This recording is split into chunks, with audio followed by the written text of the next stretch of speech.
Well, hello, everybody. It is Charlie, and welcome back to another video on the Chatting Leeds YouTube channel. Just before we go any further, as always, make sure you're smashing that like and make sure that you're subscribing as well.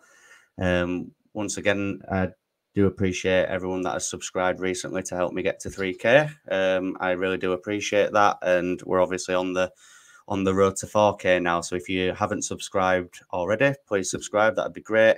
Hit the notification bell. And of course, get all of your thoughts and opinions in the comments down below.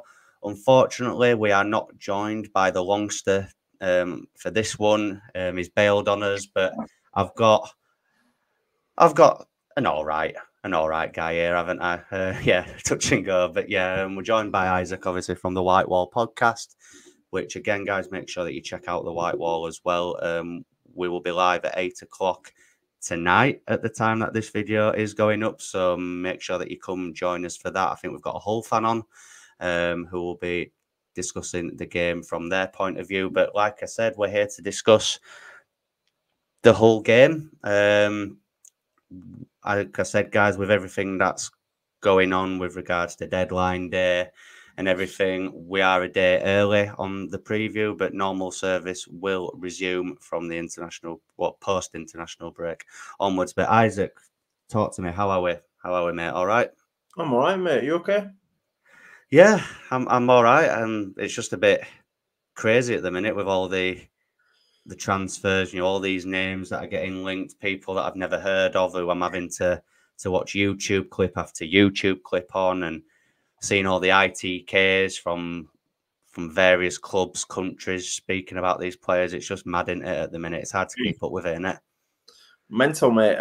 Who have we been linked with? It's someone new every day, isn't it? Today it's been that left back from Ajax, is it? Yeah, that's it. Yeah. Bit more noise about Tanaka, who's resurfaced. Then, every man and his dog seems to be linked to Leeds at the minute, mate. Just to timestamp as well, guys, we are doing this at 7:30 on Wednesday evening. So obviously, if things occur from now until this upload going out, we do apologise. Like I said, with everything else going on, it just made more sense for us to get this done today. But yeah, let's speak about some of the incomings. Obviously, the group chat on WhatsApp has been lit for the last few days. I actually checked the group chat before I checked Twitter at the minute, because there's obviously, because I'm at work and like a few of the other lads are just able to check things all the time, I literally just checked the group straight away. And obviously, Hamer at Sheffield United is one that I'm a bit 50-50 on. I don't want to get my hopes up about it, but all the noise from the Sheffield United end suggests that this could be a goer. Apparently, in the cup the other night, he was it looked like he was saying goodbye to the fans. Apparently, personal terms have been agreed with Leeds. It's just the clubs that need to agree. But then I'm seeing other reports saying it won't happen, and my head is absolutely fried with it. How are you feeling about Hamer at the minute? Do you think we'll get it done? I'm with you, mate. I don't want to get too excited because and if for whatever reason on deadline day or tomorrow it did happen, I'd be like a little girl. I'd be all giddy. Do you know what I mean? Yeah. So, like you said, mate, there's a lot of stuff saying it could happen, and Sheffield United fans seem a bit worried, and I'm like, well, maybe that's a good thing, because if, for example, Everton bid 13 million quid for Willie Gnonto, say, and then all this was going on and it was so close to deadline day, I'd be thinking, oh, are they coming back in? I'd be a bit nervous, like Sheffield United fans are. So I'm of two. Would I love to see it happen? Absolutely. He'd be the marquee, wouldn't he, mate? Yeah. He's the one out of, obviously, him and a certain Hungarian, which we'll speak about in a second. But out of the two, I think I would prefer Hamer. Yeah. I think, he's proven in this country, he's proven in this league, whereas the other fella is a bit of an unknown entity, really. I mean, he's quite known from, obviously, internationals. I think he scored 2 goals against England, hasn't he? That's a lie. Yeah.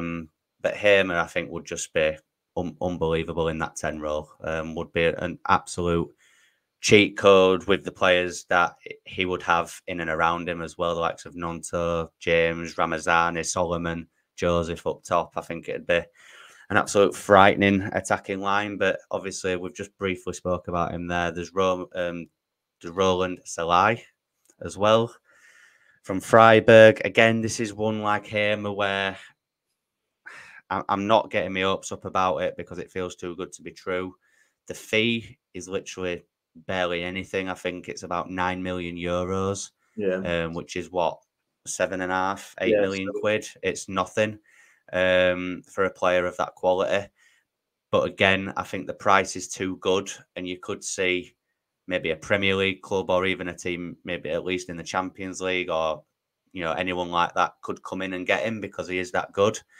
Again, I've seen conflicting articles on Twitter today. I've seen something saying that he's agreed to come to the Championship, that Leeds are prepared to pay the fee.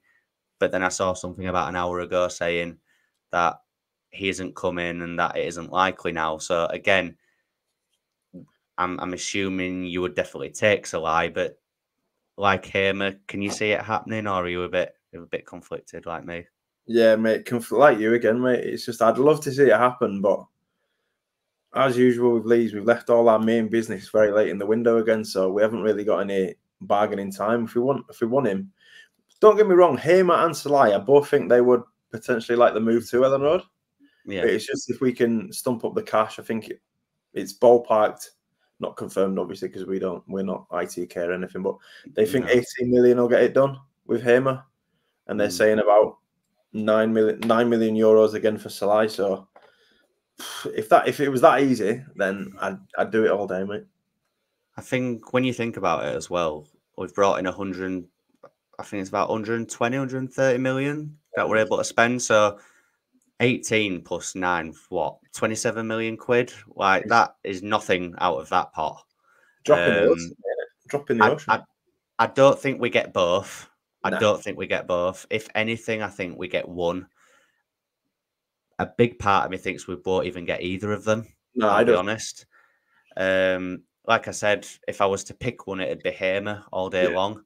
But don't get me wrong, if it was Salai that walked through those doors at Thorpe Arch, I'd be absolutely over the moon with that. And the last one that we'll just briefly touch upon before we speak about Hull is Ayo Tanaka.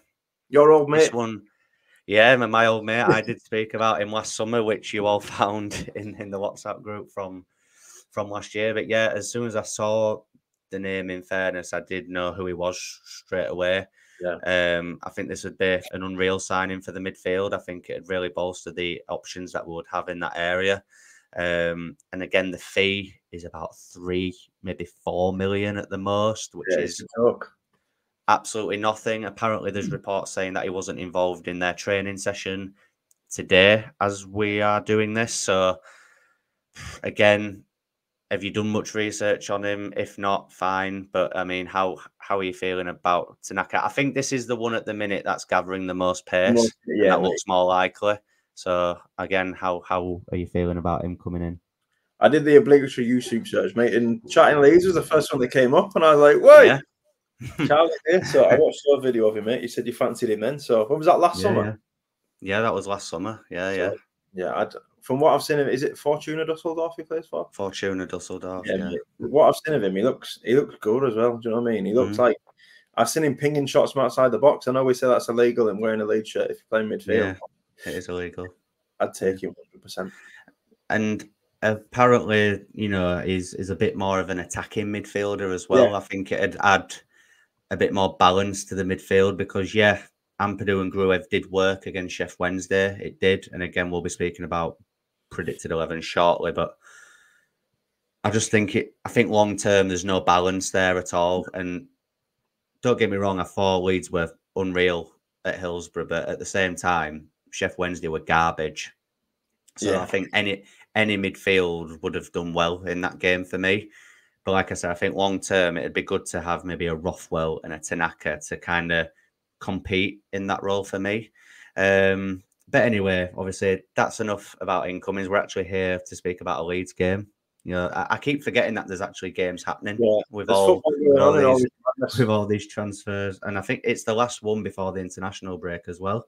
So it'd be a good hopefully it'll be a good game to obviously sign off for the international break and, you know, have a lot more positivity. Hopefully there'll be some more signings by then as well for us to speak about.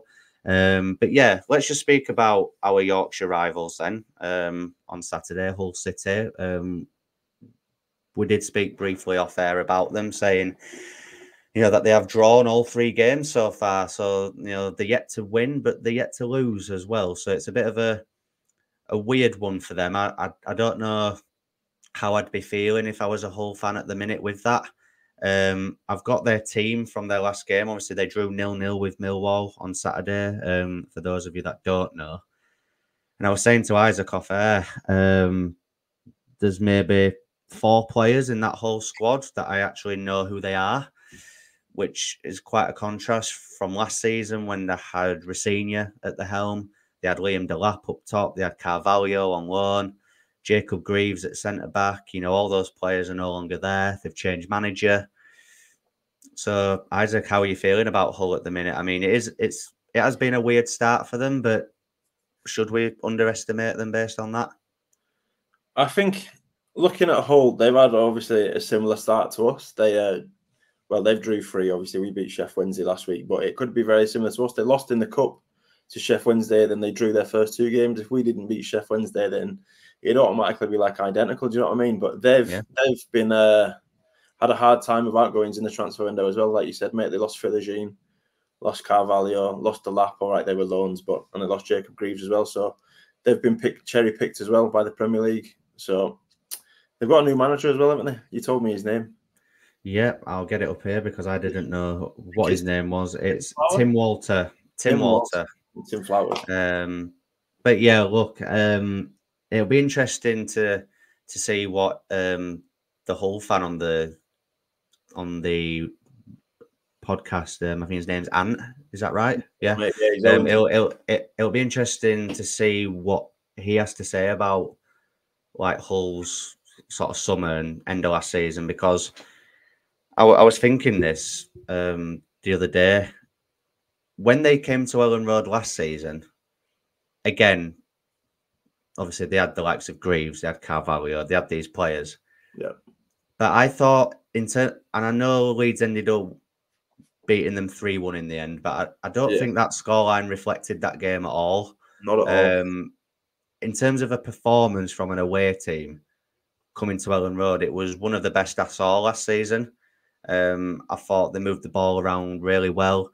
Thought he had them really organised at the back, and it was a real tough slog, that game. It really was. I remember being there, and it was a frustrating watch. So I know they only just missed out on playoffs. So I think if they'd have got playoffs, we'd have played them in the semis, I think. Yeah. But to sack Rosenior on the back of, I would say, if I was a Hull fan, I would still say that's a good season. Yeah. To sack him, and obviously all the players that have gone, it just feels, you know, like you've said, maybe on a smaller scale, but they seem like they're similar to us. And I think it could be, hopefully for us, I think in a positive way, I think it'll be a totally different game on Saturday. How about you? I hope so, mate. Like, obviously, it's a rarity, Saturday, 3 o'clock at Ellen Road. Yeah. You going, mate?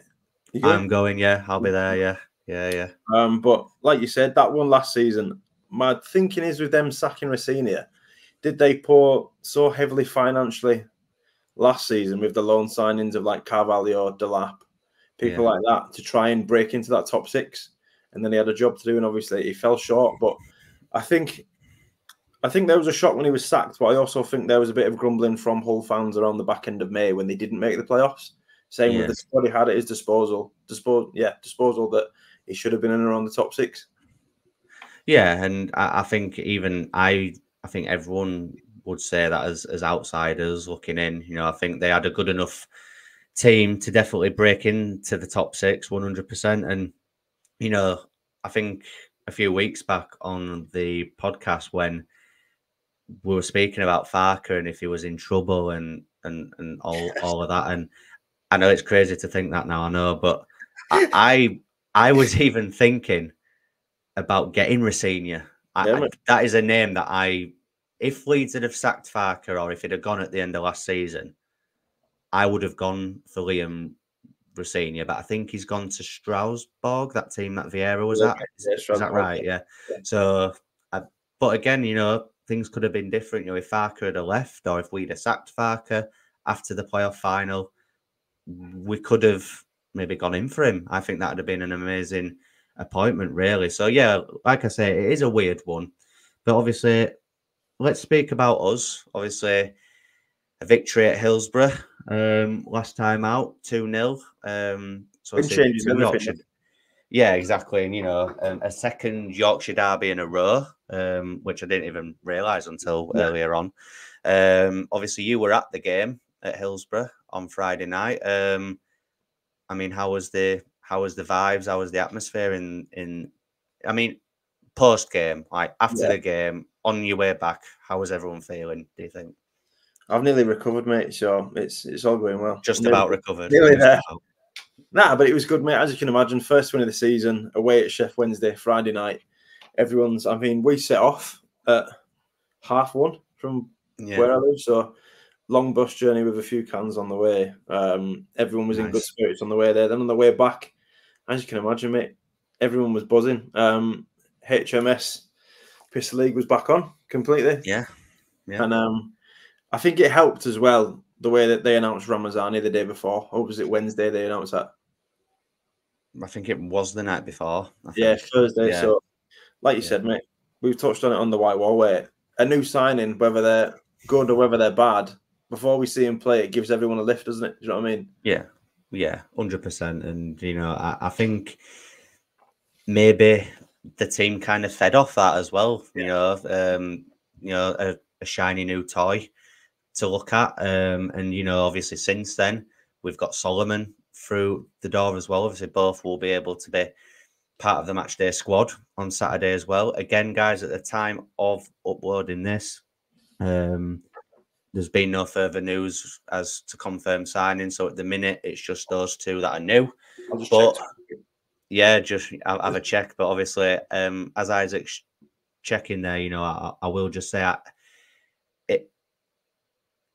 the whole vibe amongst the fan base now seems completely different to maybe this time last week, where, you know, I was really anxious going into the Sheff Wednesday game. I did have a very, very sneaky feeling that they were going to do us over.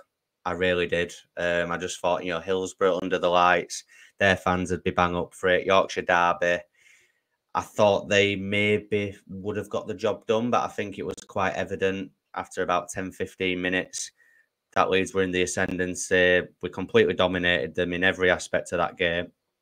Both goals were taken very well as well, obviously, from Brendan Aronson and Dan James. But as for personnel and as for a predicted 11, I don't think either of the new signings will start. No. I think it'll be an unchanged lineup from Sheff Wednesday. It's clear to see that Aronson is better in that 10 role than what a Perot would be. And, you know, maybe Nonto can drift into that 10 and him and Aronson can keep swapping throughout the game, which hopefully will, you know, confuse Hull and maybe catch them out a little bit. But don't know if you agree, Isaac. Do you think that'll be the case? It'll be an unchanged lineup? Yeah, 100%, mate. With the performance, unless there's any injuries, fingers crossed there's not. When's the press conference? Is that tomorrow? That'll be tomorrow as we're recording, yeah. So it'll have been earlier on today as it is now. Right, so, but hopefully, for touchwood, there's no injuries from that starting 11. Obviously, I hope Max Weber's still injured or in Germany by now. Yeah, he's the only one that we hope's injured, I think, yeah. Yeah, but yeah, mate, same team. Like you said, I really like that interchangeable 10 between Aronson and Nonto. I think I think that might have been one of the keys why Sheff Wednesday couldn't really get to grips with it in an offensive sense, because it was just interchangeable, and Aronson kept on picking the ball up in that hole, and then Nonto was doing the same, like a little bit further out wide. So yeah, it was good.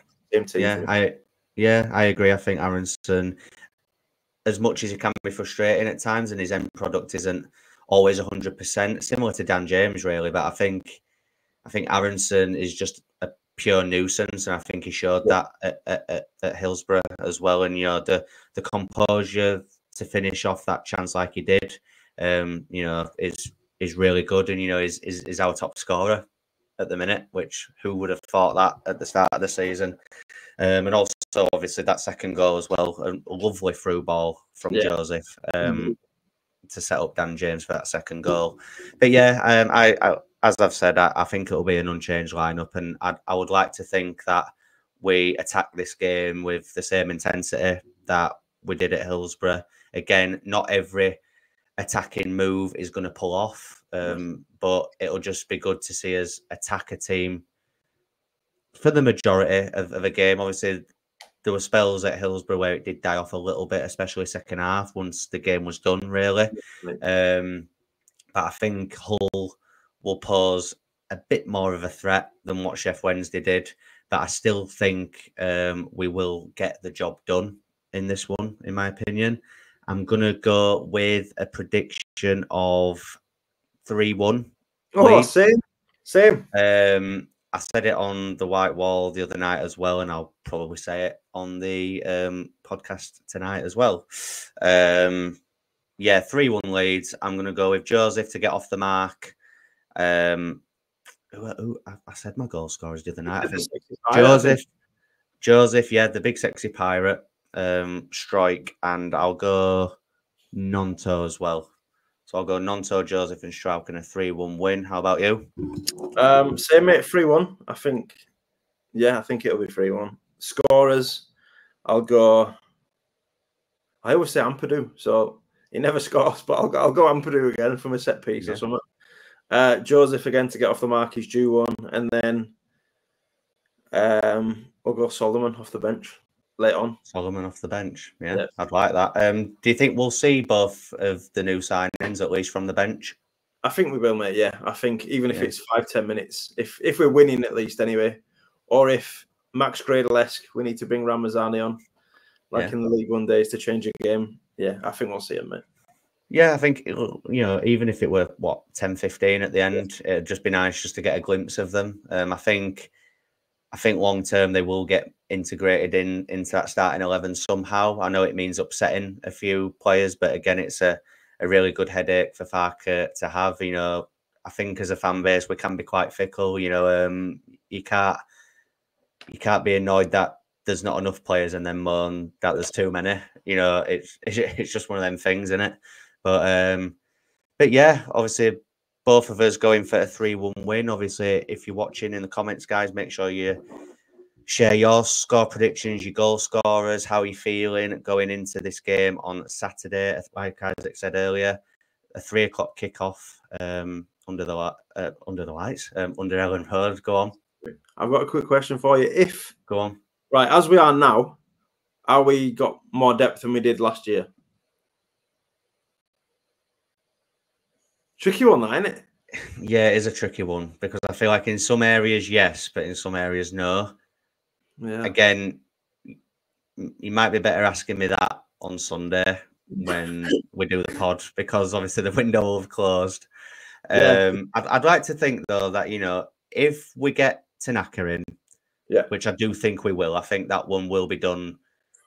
It could be done now at the time that this upload is up. So again, if that's happened, great stuff. Welcome, even if not, welcome, AO. But I think even if not, I think it will happen at some point. And you know, there's Max Aarons, which that name doesn't seem to be going away either. But again, don't want to talk too much about transfers because I'm sure that we'll be doing enough of that on the podcast and obviously over the next few days. But again, guys, make sure you're sharing all of your thoughts in the comment section down below. I really do appreciate everyone that joins in and watches this upload. Like I say, guys, do apologise that it wasn't a live one this week, but with everything else going on, obviously other bits getting in the way, it was just better to do it like this for this week. So apologies, but big thank you to Isaac for joining me. No problem, and make sure you're liking, make sure you're subscribing, hitting that notification bell. Hopefully it's another win on Saturday and we will see you in a bit. Cheers.